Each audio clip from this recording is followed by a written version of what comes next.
here you are.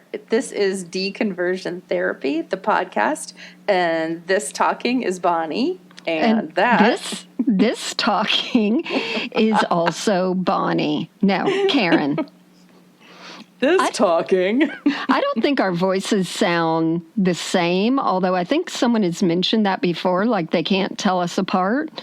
I don't think we sound the same. No, and maybe sometimes I mimic your voice because I do that. Right. Well, you copy everything about me. That's right.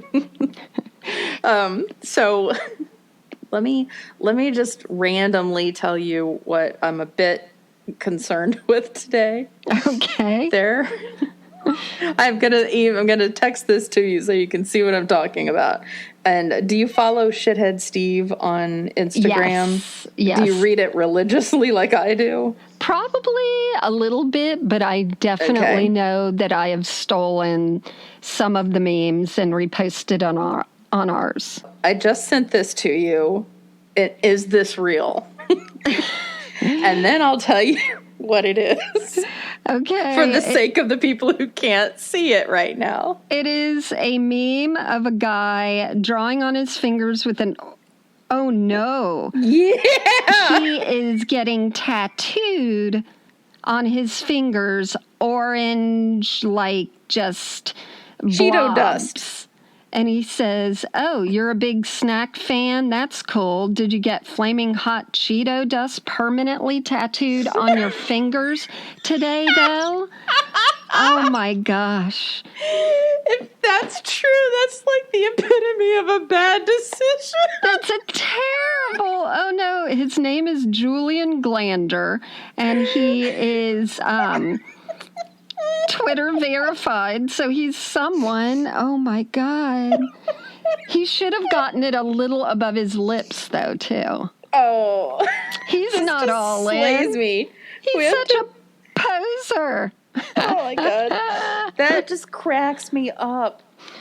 Because I've told Karen before, if we get together in the same city at some point, I would get a tiny smiley face on my big toe, the bottom of my toe. No one will ever see it, but it'll make me laugh, and it's very funny, especially since Karen hates toes. Right. I think that would be the best thing, to put a smiley face on it. I hate 98% of toes. Every once in a while, there's a foot or toes that I'm like, that's all right. But we have been plagued recently by someone we grew up in church with who has had some foot operations and has posted pictures with the stitches, the black and blue, the bloating, it's oh my horrendous. God, I must have either blocked this person or just am not reading Facebook. Well, then I'm sending it to you because we have to be there for each other in this journey called life. So this... I can take it. But wait a minute. I'm not finished with the whole tattoo thing. Oh, no. Okay, so wouldn't it be awesome if people in church got, like, tattoos of where they think the nails went in Jesus' arms? Okay.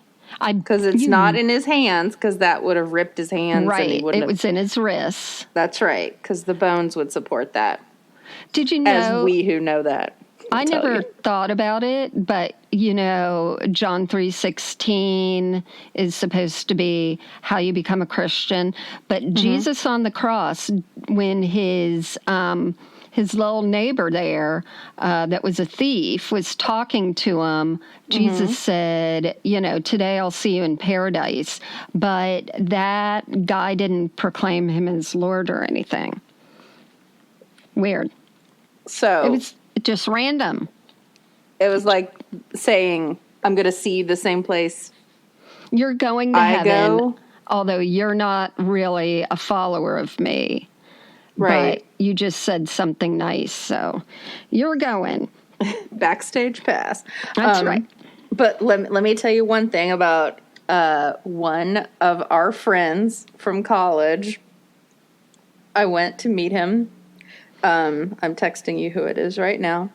And if he's listening, he's going to know. Yep. So I went to meet him in Tampa. I flew from New York. He picks me up at the airport. We're going to drive across the state together. And he's got to go get stuff from his house first. So, we're on the way over to his house, walk in the door, and he's like, this is my roommate, blah-de-blah. And I don't know what my face must have looked like, but this guy gets up off the sofa, and he's got a full-on face tattoo in red ink. Oh. And I'm like, okay, I hope that I told him afterwards, because in my mind I did. You couldn't have given me a warning? Right. You couldn't have told me before I walked in? And he says, well, he doesn't like people staring at him. Why did he get a face tattoo? He said the color of the ink is called menstrual red. No way. Oh, that's so gross. Oh my God. What was it of? Was it like words or? I'm sure after I looked and then went like, oh, fiddly-dee, and looked away and pretended to do something. Oh, that was so awkward. Okay, so we need to find out what it was of. I think there are one or two people with face tattoos that I'm like, okay, they have a job where this is working for them, and, bless them. What job is that? Tattoo artist. Oh, well, yeah. But, I just think, yikes. My favorite is this man and his son got arrested, and they had mug shots, and the old man had "Get Her Done" on his forehead. I'll put that on our Twitter, Facebook, doodly-doo. Okay. So what are we doing? We're introducing? I don't know, getting face tattoos. This month is January. We're at the end of January, and Bonnie and I are doing podcasting stuff because you're going to be getting these new episodes in February. And we also backstage stuff or behind the scenes stuff. Stuff you're not privy to, so keep your beaks out of it. We did start a Patreon campaign. You can go to patreon.com/deconversion. We really appreciate the people who are already supporting us, and we just, we've sent them notes to say thank you. Yeah. Thank you for doing that, because I'm not organized like that. It's not some kind of like horseshit cop out. Yeah, let's send an email. No. And send the same message to everybody. We do it all the way. And we would love it if you gave Bonnie carpal tunnel by supporting us. You can just do the price of a nice coffee at Starbucks a month. You can do more than that, and it comes with all these perks, including some behind-the-scenes recordings and special things like that. So and like you can choose what we talk about. So, if you want to talk more about communion wafers, that's your choice. We will research the hell out of it. We will give you a whole segment that we'll do on whatever you choose. Hey, if I supported it, I could talk about something Karen doesn't want to talk about. Ha ha! Loophole.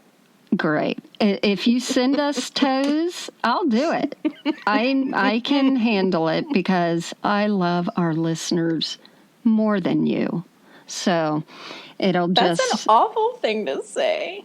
Make her cry, people, please. Okay, so we're at this moment in time when you and I are recording this. There is the new coronavirus, coronavirus. I don't know. And I don't even really know what it does except kill people. And it reminds me of all the scary things where I think we're all going to die of SARS or Ebola, and then hopefully nothing happens. So I decided to do the worst thing ever and put the coronavirus into Twitter just to see some of the religious stuff that comes up. There are two tweets there that talk of prayer. One is like, pray for these people and let God, help them. And the next one is pray for these people and let Allah help them. And I'm like, we have it. It's coming from all sides.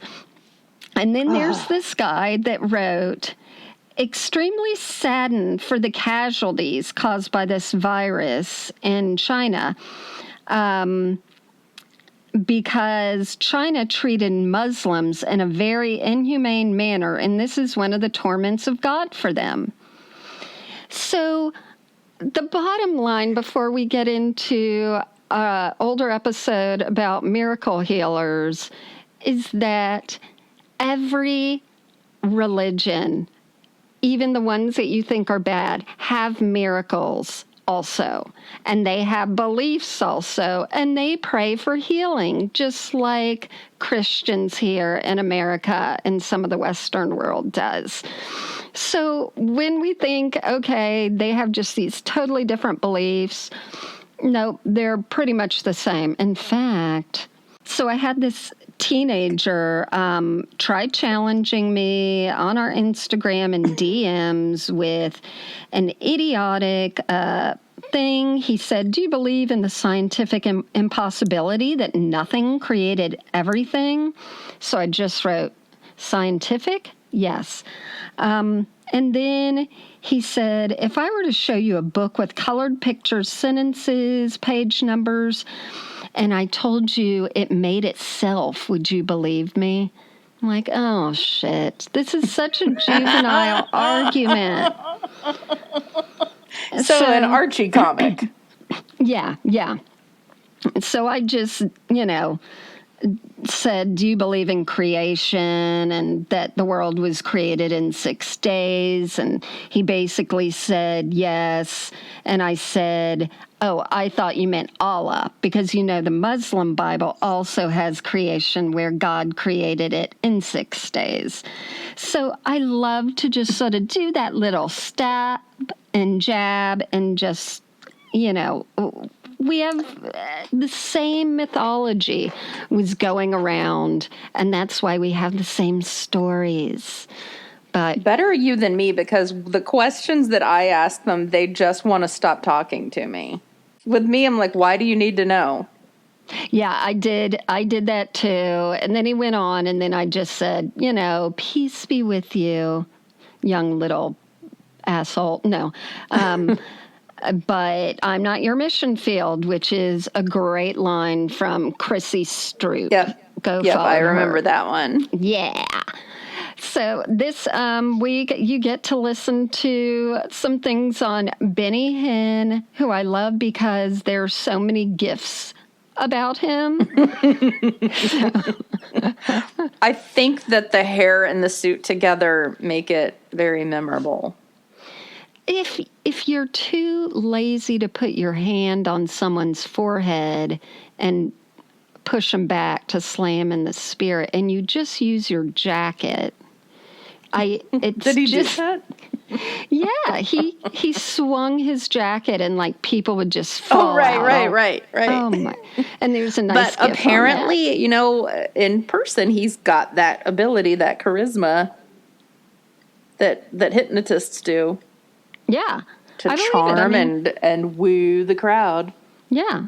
Everyone can learn a skill. Plus, you've got the, hey, Everyone can learn a skill. They can't. Not everyone can learn that. Not everyone, but he can learn. He had the charisma, and he's got the skill of mesmerizing and hyping people up until they believe. So, right. Yeah. It's like telling someone, don't throw up now, don't throw up, don't. And they do. I don't know why that was a random thought in my head. Wow. I know. I'm not going to go throw up, but thank you.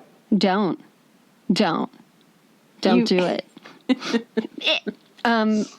Thanks for all the support and for listening. And without further ado, be thou healed. Good evening. Well, bonjour. This is Deconversion Therapy Podcast, and I'm Bonnie. I'm Karen. And we would like you to subscribe to this podcast. I like the way you say this podcast. Don't go subscribing to others. Don't go changing. We're trying to just laugh about how we grew up very, very much intertwined with the Southern Baptist Evangelical Church, and we left that. Karen more of a decision. I was more of a backslider and just never slid forward. And that's okay because I started thinking about why I didn't want to go back to church. So we've just always used humor to, get through tough times and just amuse ourselves. That's nothing noble. That's right. And we have not matured in our way of dealing with things. And so here we are dealing with leaving a community and a church and an identity behind. And you know what? A lot of people are still very active. Did I say this on the podcast last week that I went to a memorial service and I couldn't believe how many people got up to take communion? Yes. Oh my gosh. That is, I think, yeah. But I think they're liars. I do. I think it's like that social, Oh my gosh. I don't know. But I guess a lot of people grew up in the church. Yeah, especially in the U.S. It's such a societal thing, which I always think about when people are like, can't believe I'm not a Christian. And, right. This is the time to say we have listeners who are Christians, Jewish, anyone can listen to this. And, I doubt you'll get offended unless you enjoy being offended. Then you'll be offended. But that's a really good way to say it. We're not laughing at people. We're more trying to laugh with people and at ourselves for sure. Yeah, yeah.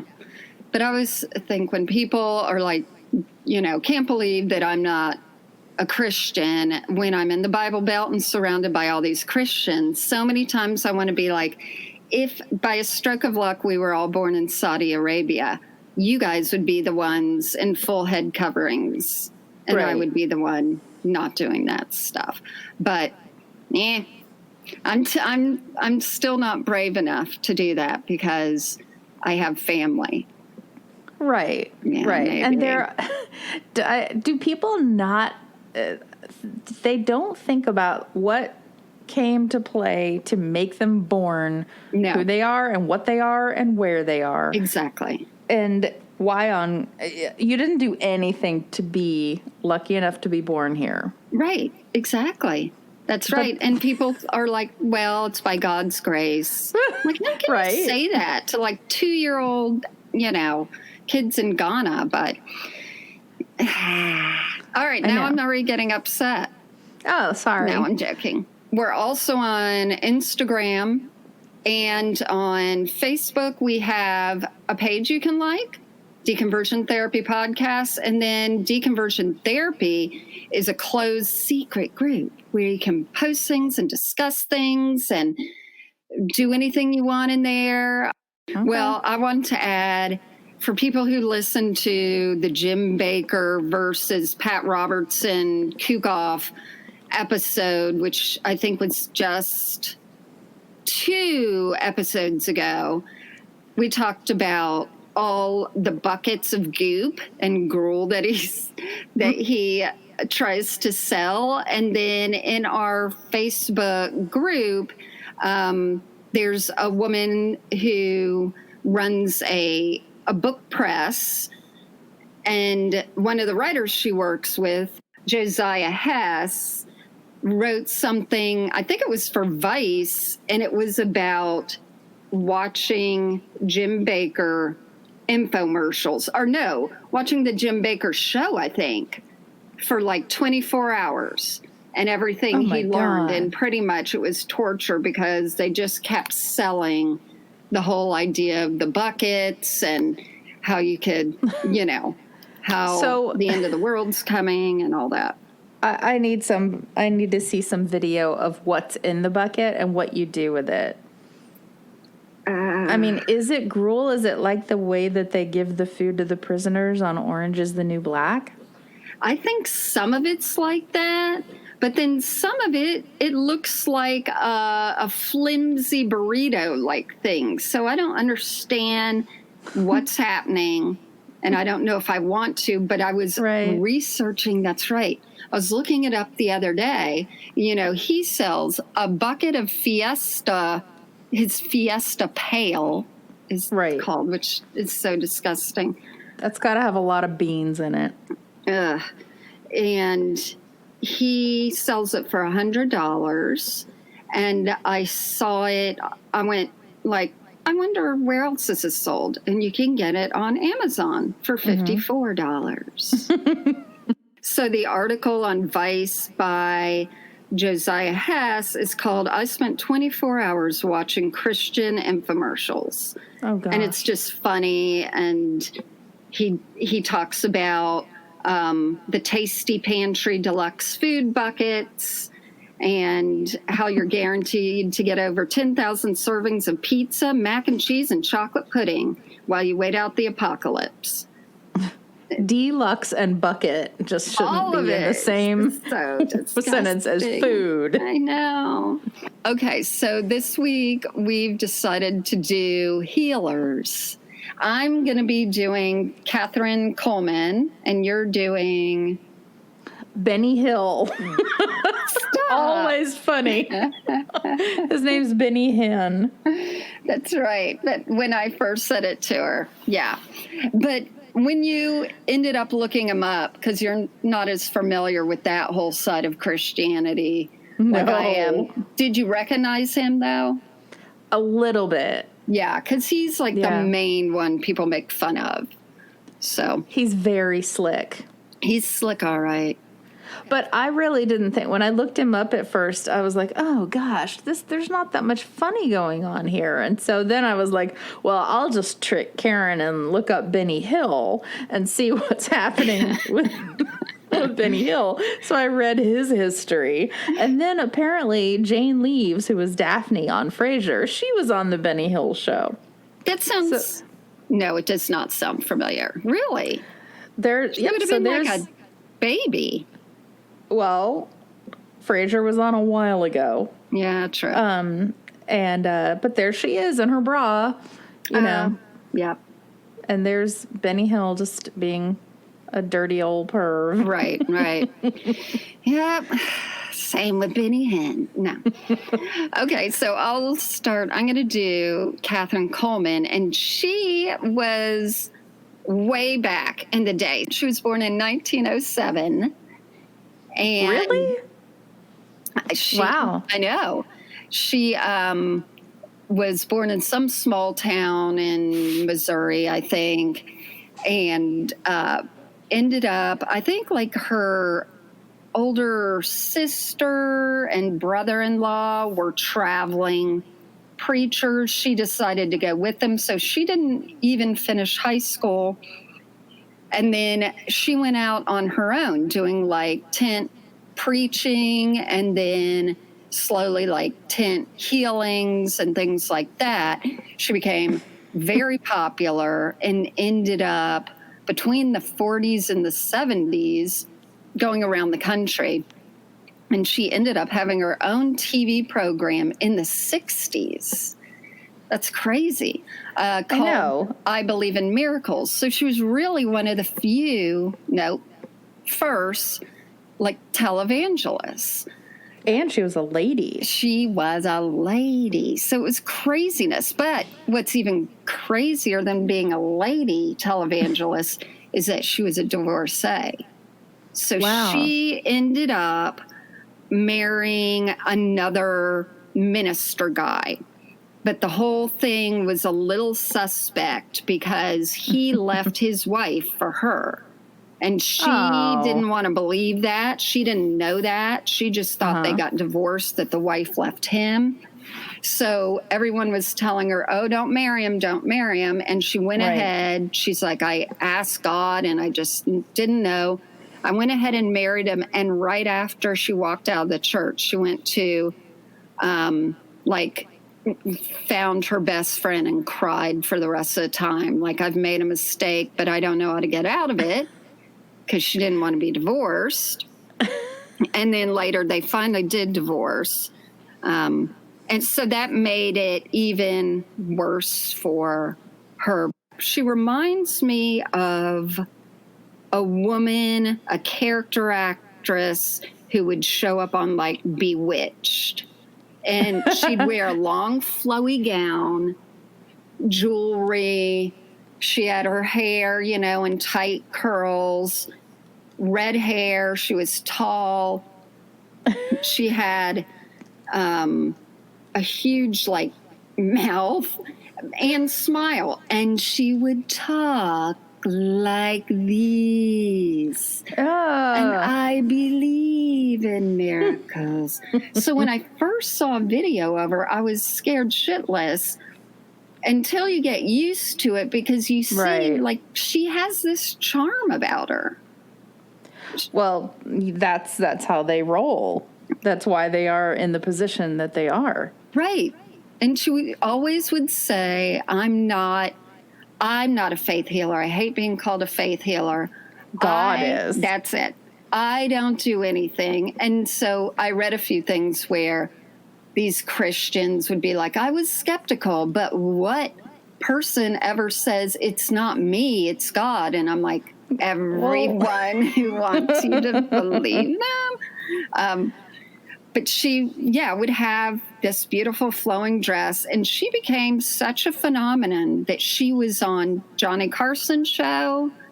She was referred to on Mary Tyler Moore's show, and what was her name? Ruth Buzzy, did a comic skit of her on whatever show that was. Laugh-In. Yep. Yeah, I can see that. Yeah, so my grandmother used to tell me, cut those bangs, you look like Ruth Buzzy. I'm like, wait a minute, that's a good thing. Right, I like her. Ruth Buzzy. But she was just this cultural phenomenon, and a lot of the articles I read on her actually came from People magazine, because she would be in there. They'd do articles about her. Right, I can see her being in Parade magazine even, the newspaper insert.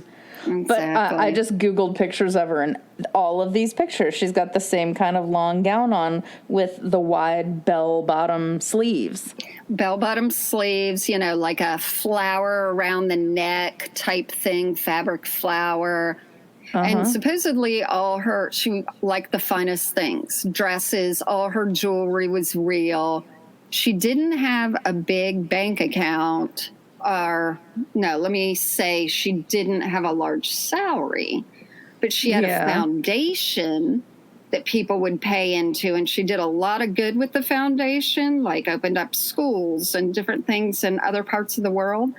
But she was later sued for skimming part from the foundation and using it for herself, and the usual.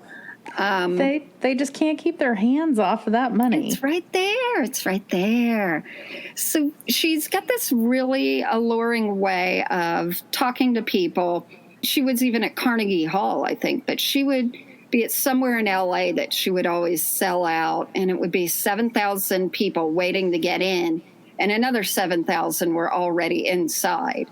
Oh my gosh. They would, and she could have them weekly. It didn't matter how long. And they would last anywhere from 2 hours to 4 or 6 hours. And she would she would come out, she'd had a beautiful smile, very engaging, but it was the way that she talked. And I later read that she said she had a Southern drawl and a stutter. So she had trained herself to talk like that, because when she did a radio show, people couldn't understand her. Right. And I'm wondering, what could be a 4-hour show could really have been 3 hours if she had just sped it up. And someone is going to any minute say, why didn't she heal herself? So she would say things like, there's someone here who has, cancer. But she would get specific. someone on the third row is dealing with this and that. Someone there and there is dealing with this or that. I know what I was going to say about her speech habits. I wonder if this was the early beginning of some of the preacheries, the way that they would talk and preach, because it sounded very affected, but hers, she had a reason behind it. Right. So she would start doing all these healings, and there were doctors one doctor who attended quite a few, and he was like an oncologist at Johns Hopkins, which ain't no, bad show. And he said that what he saw could only be healings. That's because it was a long time ago and they didn't have testing equipment that they had when they tested the people who were in Benny Hinn's audience. I am thinking the same thing. Like, there was no internet. There were no good cameras where you could slow things down and look. Did they have MRIs? And I don't know. I tried to look up because it kept talking about, so everything I found was bias, either against it or for it. Like, there was just no good information. But everything seemed like there were definitely people who felt that they were healed of different things, but arthritis always would be like the number one thing. But I watched one healing where a woman had her kneecaps removed and something, and she couldn't walk and all that. And then she was walking, and they'd always have her just walk across the stage. And she had a dress on. I'm like, show us the kneecaps. Just show us, because you're right there. Your skirt. And I'm sure a lot of the people believed that they were being healed. And I'll get more into that. But I remember reading the book about her. And there was like a scene where like the janitors afterwards would sometimes have to pick up tumors to throw them in the trash. What? And I was like, I am disgusted. I don't understand this. Why wouldn't you just pick up the tumor and carry it around and be like, this is in my eye? But I went and saw this lady. That sounds like something completely wrong and false. It was like they didn't know that it was poop or something. Everyone just pooped. I went. Well, the shows were very long. It sounded like they didn't want to wait for the bathroom. They would be exhausted, but the thing is, they didn't pay off people to do it. Because and I was doing, when I was reading about Benny Hinn, they give an explanation for why a lot of these things happened. Oh, good. I want to hear, because I think, my when I was reading this book, I was totally into just getting into this charismatic that people heal and all this stuff. And I was reading it with amazement, but it was like so foreign to me. There was a doctor who conducted a case of 23 of the people who had said they gotten cured during a service. And then he had long-term follow-ups. And he concluded that there were no cures in those cases. One woman who'd said she'd been cured of spinal cancer threw away her brace and ran across the stage at Kuhlman's command, and her spine collapsed the next day, and she died 4 months later, painfully. But then there would be another doctor who would say, that they had patients and that they were healed. And according to the Kuhlman people, that 2 million people had been touched by their ministry and had said they'd been healed. Now, I don't know how they verified any of those numbers or if they did it all. I just thought, okay. Why would they verify them? Exactly. Why wouldn't you just say what you want to say? That's right. So I was reading this book by myself when I was 21, 22. And Bonnie remembers I broke my arm when I was in 7th grade or 6th grade, 7th grade. 6th, maybe. Okay, yeah. We'll say that. So I used to high jump, and I never knew what I was doing. I just flail over that bar. I forgot how you did that. We had high jump? Yes, I even did like some ribbons at track meets. It was the sportiest I ever was.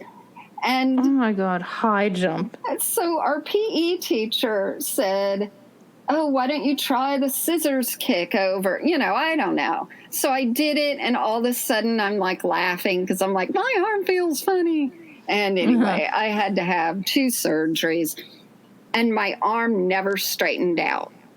And I was 21, and I'm reading this book, and it was getting me all hyped up. I was believing in God. I was praying. I was just into it.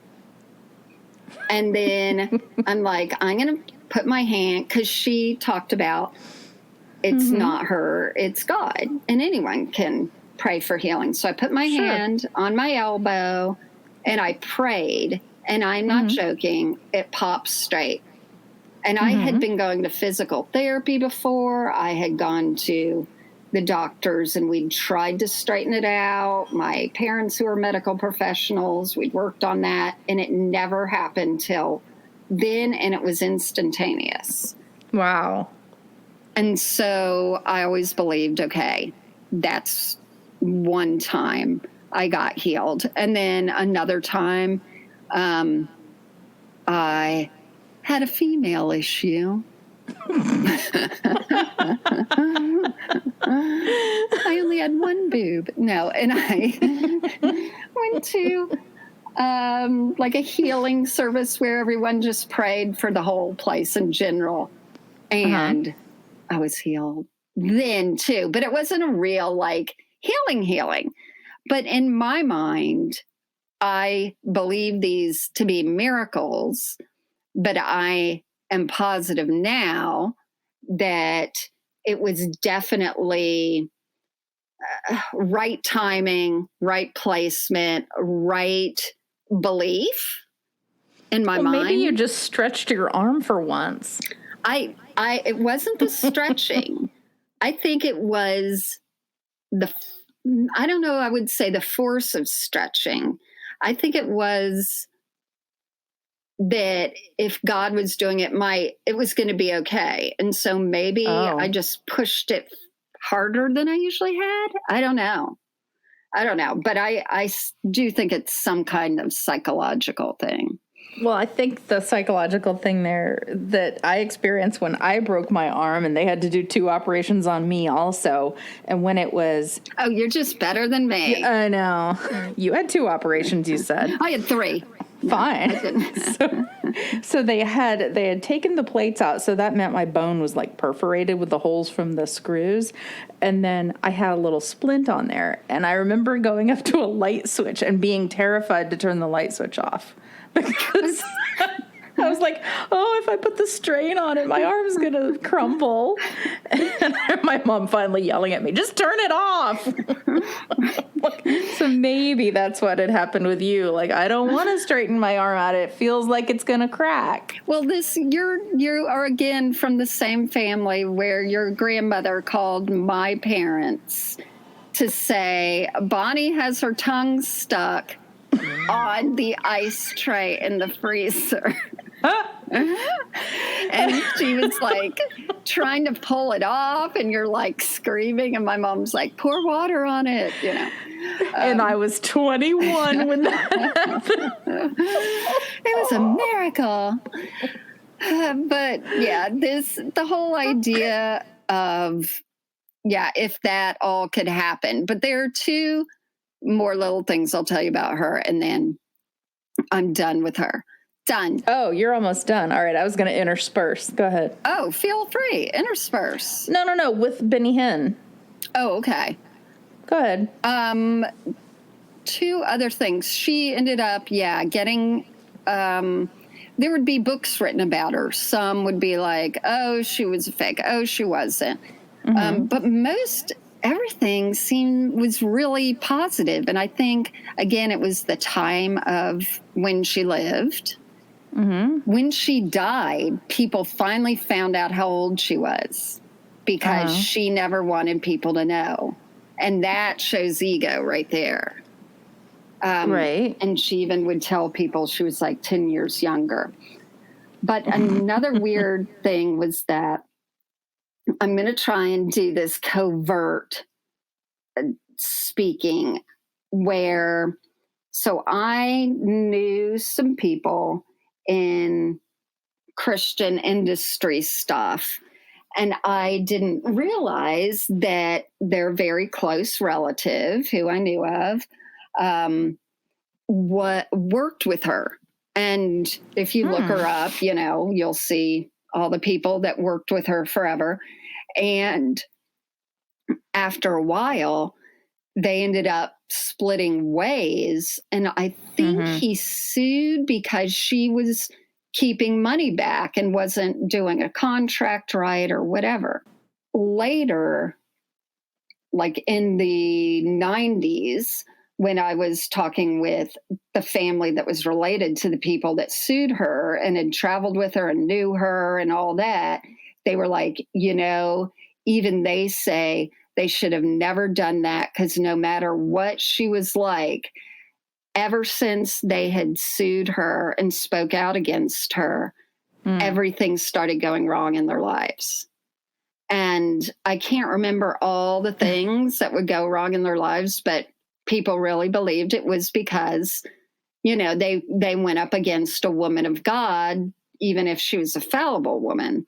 And I'm like, you know what? Let me just look that up while I'm studying for the podcast and see what some of those disasters were back in the 90s, 80s, whatever. Right. I couldn't even go back that far because everything was about a few years ago where their business got destroyed by some, you know, I don't know if it was a flood. And then the next year, their house got destroyed by a flood. And they lost everything. And including just, lots of things that had been part of his, you know, their well-known lives. They had lots of art and so forth. Everything they lost. Oh my gosh. I know.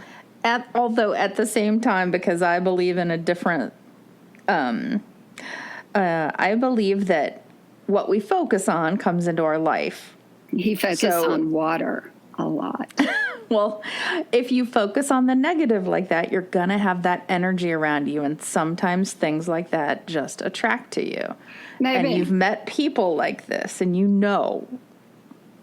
I definitely know some complaining whiners for sure. Right. Yes.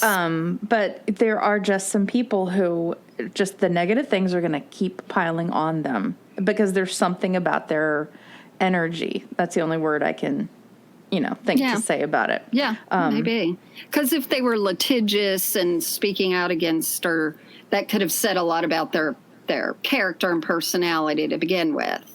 That could have, or it could have been the fear of retaliation. And when you're living in fear, that really messes up your energy. Which Jim Baker, he's fearing that apocalypse. That's why everything's going wrong. That's a healthy fear, like the fear of God.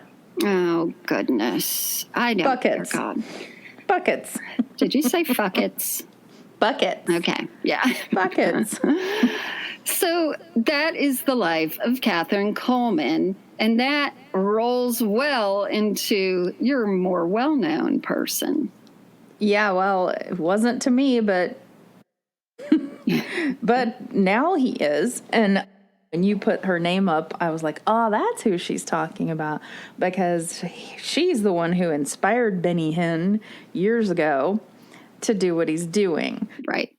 So Benny was born in Jaffa in the newly established state of Israel back then, to parents born in Palestine, with Greek, Palestinian, and Armenian heritage. Go back to your country. What? I'm just being an awful president. Which one? Yeah, true. But you can hear a little bit of that accent in his voice. He does not have a Southern accent.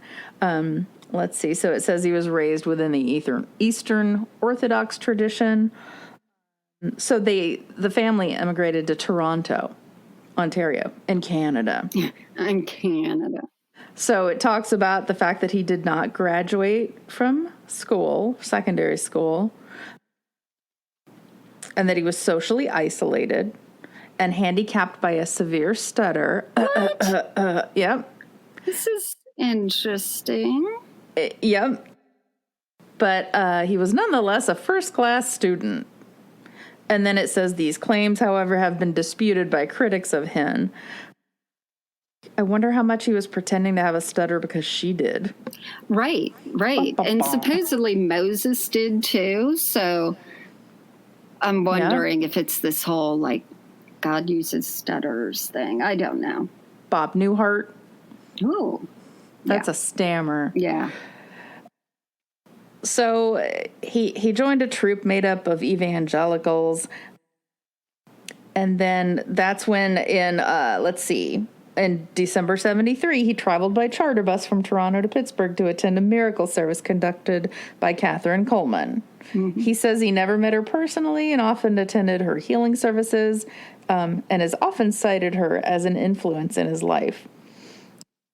So here comes Florida into the act. When he moved to the U.S., he came to Orlando. So all this is kind of the boring stuff, but eventually he conducts these miracle crusades. So there are these giant revival meetings and faith healing events. One of the things that I watched on him, I was trying to not be just, here's the history of him, but more like, let's have somebody challenge it. So there's this documentary called A Question of Miracles. It was on HBO in something like 2001, forever ago, but you can find it on YouTube. So he's got this giant auditorium filled with people, like a rock concert, but to me, like so much more boring. He talks slowly. He gets into that thing, like you were saying with Katherine, with the slow talking. Right. And I always notice this, like so many pastors, they take these long pauses. And I think, that's when I was like, oh, I'm going to ask Karen, would you rather go to one of these things for 2 hours or go to a Christian concert? Oh, gosh. I'd probably want to go to the healing thing. But just for curiosity. Exactly. Yeah. I want to see some shit go down. To me, both of them just seem like boring. Right. Anyway, so one of the main things that he tells people is that only those who have been giving to God's work will be spared. So if you give to God, you're not going to be affected by hard times. Mm-hmm. So then the documentary focuses on this family from India, and they have a son with brain tumors. And it's so sad because he's in a vegetative state, and they're really hoping that bringing him to the healer can help. Right. So they carry him, put him in the back of a car, bring him to the event, and he's sitting there. And the people producing the documentary, they've got the permission to be there from Benny Hinn. And they say, can we have somebody who we're, filming go up on stage? So the family goes up on stage. It's the mom and the dad and the kid in the wheelchair. So Benny lays hands on him at the crusade. And then you find out that this family pledged $100 a month to the organization. Right. And then on top of that, an additional $2,000. And they didn't have the money for that. No. And then don't you think when you see like a whole giant sea of people like that, okay, they're all dressed. It sounds funny, but they're all dressed. They all have haircuts. A lot of them had perms at that time. Mm-hmm. And you realize those are the people, we see them every day. You never know who you're seeing at Macy's or wherever. Yeah. Kohl's. Definitely Kohl's for Benny typecasting. Yeah. And those people are all around. So somebody's got to be going to these things. Yeah. So back to the child. So 7 weeks after the crusade, he was dead. and then they're interviewing the parents. The first question was, has Benny let you down? No. Mm-hmm. Immediate, no. And then they ask, has God let you down? Then there's a hesitation, and then they start talking about what a challenge things are. I'm like, but immediately they know Benny has not let us down. Right. So I don't know if they'd been coached.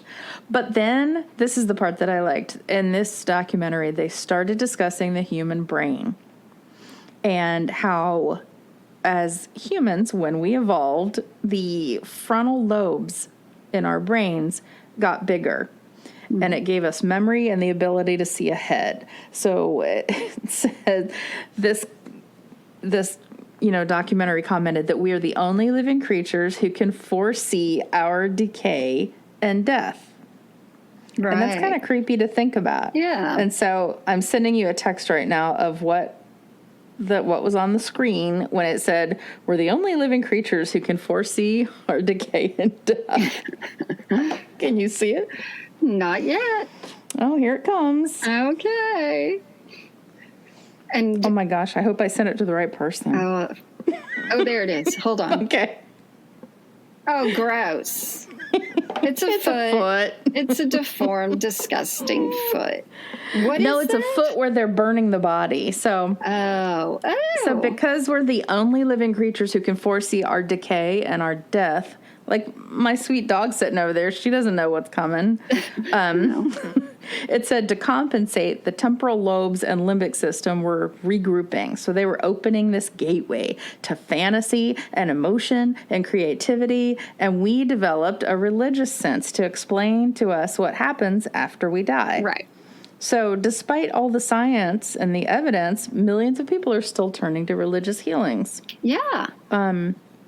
And then they talked to some people who were psychiatrists, psychologists, I'm not sure what, but they talked about how the people in the crowds were genuinely affected.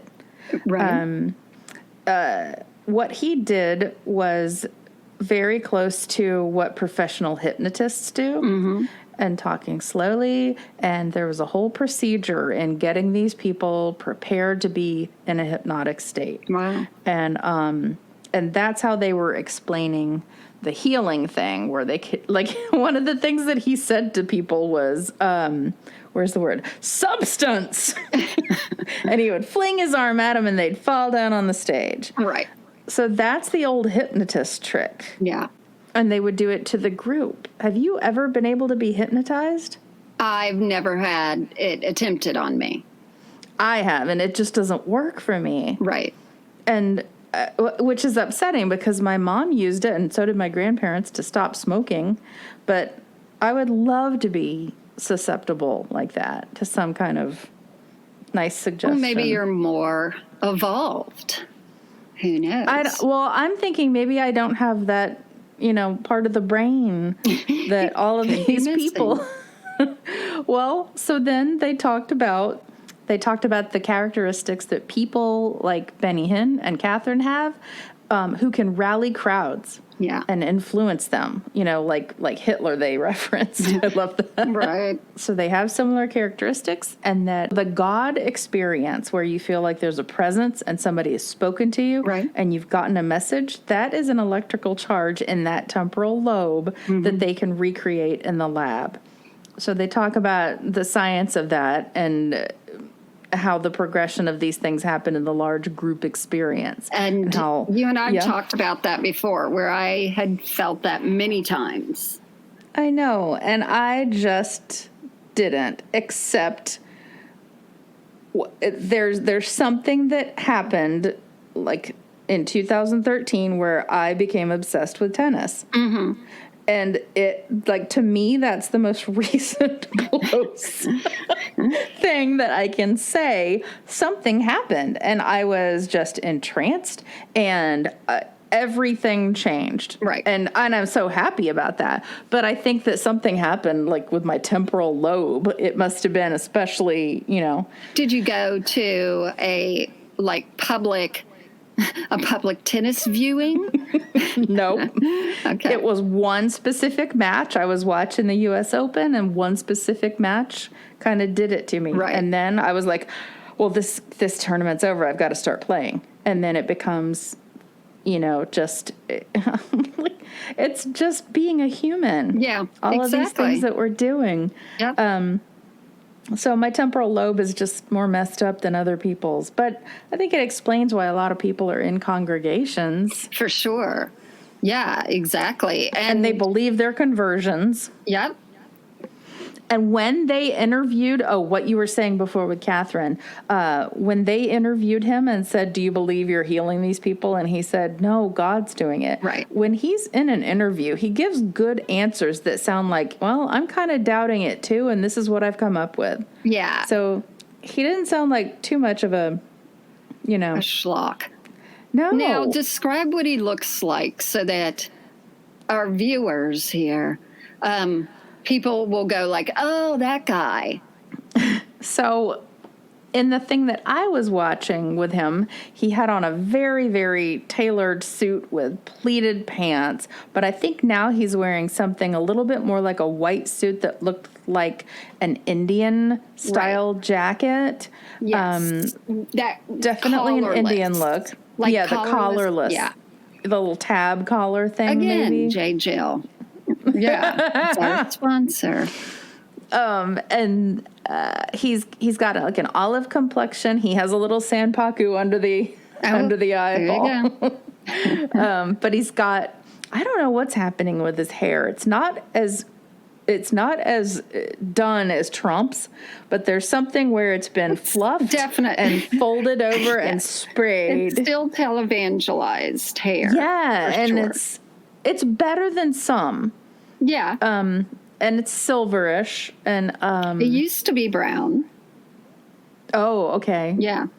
And he, it always is him going on a stage and throwing his hand out and people falling over, which for the first time people really saw that was with Katherine Kuhlman. Yeah. And they didn't even say slain. And I think they began to say slain in the spirit, but they'd be like the spirit made them fall and all that. So he definitely took after her. Yeah, and something that I read said that his father thought that he wasn't going to be a success, and so he decided, oh, yes, I will. So maybe he saw the model that she was doing, and of course, I think being that it was the time that it was, he figured, well, if a lady can do it, I can do it 10 times better. Mm-hmm. But that's just me putting that assumption on people, which isn't fair. The other thing is his nephew has just come out with a book. I think it came out last Tuesday. Is Tuesday book day? Yeah, I don't know. So he also has an abbreviated version or maybe an adaptation of what was in his book in the Christian Post. Uh-huh. So his nephew's name is Hinn. I hope I'm pronouncing it right. Costi? I don't know. Is it okay. Cool. Like Costi, Hinn. Oh, okay. So it talks about how in 1999 he was the most famous and controversial prosperity preacher and faith healer. But to Costi, he was his anointed uncle who God was using just to show us how to live. You okay? Yeah. But to me, he was my anointed uncle whom God was using to show us how to live a life of blessing and abundance. It was the way God intended everyone to live, and we were living proof. So he says in here that in one sermon that he heard growing up, his uncle said that if they wanted God to do something for us, we needed to do something for him. No money, no miracle. So, of course, to me, that's like the Caddyshack. You don't got 50 cents, you don't get no Coke. No money, no miracle. Right. So giving to God was the secret to unlocking your dreams. It was the secret to job promotions. It was access to our divine bank account. He says that Oral Roberts was one of his heroes who taught him about the system of believing and giving and receiving. He said it seemed like he could open the windows of heaven and cause them to rain down blessings on his own life. It was a money in, money out transaction with God as the banker. So for a long time, he said things went well for their family. They were healthy, happy, and rich. But inevitably, real life intruded for his mom's side of the family. His uncle, George, was diagnosed with cancer. And so the situation worsened because everybody was being challenged. He didn't heal. He ended up passing away. And, of course, everybody was like, what about this guaranteed healing? So how come all these people are healed but not Uncle George? Right. And before he knew it, he said his Aunt Debbie had distanced herself from the church and the cousins from them. All this drama unfolded. And then they were given an explanation for his death. They rationalized that Uncle George must have done one or more of the big four, which caused him to lose whatever declared healing was guaranteed. Ugh. The big four are a list of reasons why God didn't heal people, and went something like this. Making a negative confession, using negative words about your physical condition would hinder your healing. But that's kind of what I was saying before. Your about the healer. People. Well, about the people who were, who left Katherine. Right. They used negative words about their condition. Mm-hmm. You're towing the line of televangelists. Number 2, hanging around negative people. Allowing the negative words of others about your physical condition would hinder your healing. Not having enough faith. Yeah. Or giving enough money to prove your trust that God would heal you. Mm-hmm. Yeah. And touching the Lord's anointed, speaking against or opposing a man of God who is anointed.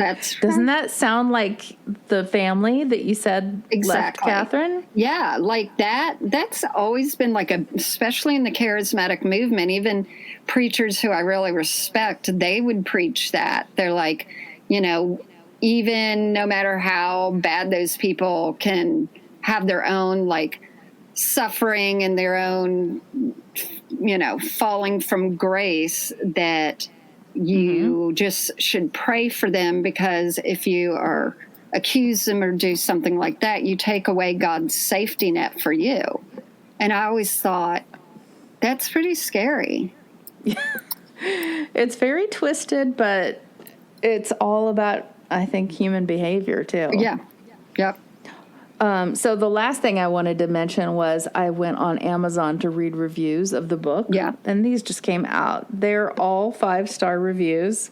None of them are from people who are defending Benny Hinn. I guess they wouldn't read this. Yeah. Probably. And let's see, there are 30 reviews, so I suppose they could all be 30 people who know the nephew.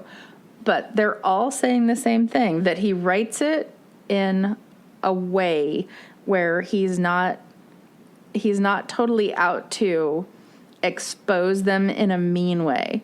What he wants to do is just point out that this lavish lifestyle of the prosperity movement is not right. Yep. He shares his story. Somebody said his writing was winsome. Like, I've always loved that word. I do too. It shows that the false gospel is appealing, but falls short of the actual biblical gospel. So, he's still a pastor. Right. Costi. Wow. It's very, interesting, because then the whole thing, like, Costi, looks down at his phone, gets an offender bender, and it's going to be like, see, you tried to come against Benny Hinn. And all that stuff really is going behind the scenes, like, all the time. And some of the organized religions. And it's insane, because people can interpret anything in any way and use that as ammunition that their way's the right way. Life is too complicated to make it's not that simple. Yeah. I think it's really fascinating that his nephew's writing that. And I mean, Benny Hinn is a caricature. Like, every time I'm posting things to our Instagram or anywhere else, like, you can, either I'm trying to find a GIF, whatever, or a sticker to put on things. There are certain things that come up. Like when I put Michael Cohen, there's one of, plenty of Michael Cohen, plenty of Trump. Benny Hinn shows up. Really? Yeah. especially in gifts and stuff like that, because he's the stereotypical crazy televangelist. This is like who Robin Williams was doing whenever he would do his evangelical character. Yes, absolutely. His faith healer thing. And you think that it's silly, but then you see the real thing. And just didn't really, you didn't have to add much. No, exactly. It's pretty much. So I don't know if you remember when it was quite a few episodes ago. I'm going to pause and see which one it was. It was, unfortunately, I have to say Trump's name again because that's what we were doing the episode, but I'm going to name the episode. We weren't doing it on him. We were doing it on Paula White. Correct. Maybe. Yeah. So you can call him L'Orange. 13. And we were talking about Paula White. And that's a crazy story itself. Benny Hinn was the one that I referred to, that all of a sudden, he and she were in Italy together, and the National Enquirer took pictures of them holding hands and leaving a hotel together. And they both denied everything. Well, sure. And then within 2 or 3 months, his wife divorced him. And then... right. They divorced, but they've been remarried. Then they've remarried. Of course. It's good for business. Paula White kept denying it. And then later, I think it was Benny Hinn who said, okay... the truth is I had a transgression, but it was only of the mind. And so, and he's like, but I have to ask forgiveness because that was bad enough, blah, blah, blah. So there's this whole thing of okay, but, she keeps saying no and all this. But they're like the top, influential Christians. And they just... Oh, my gosh. Right. It's so weird. It is so weird, but I guess it's like any other industry, you date who you hang around with. Yeah, that's true. You find attractive. My mom always said, if you hang out with a boy long enough, you'll find him attractive, Karen.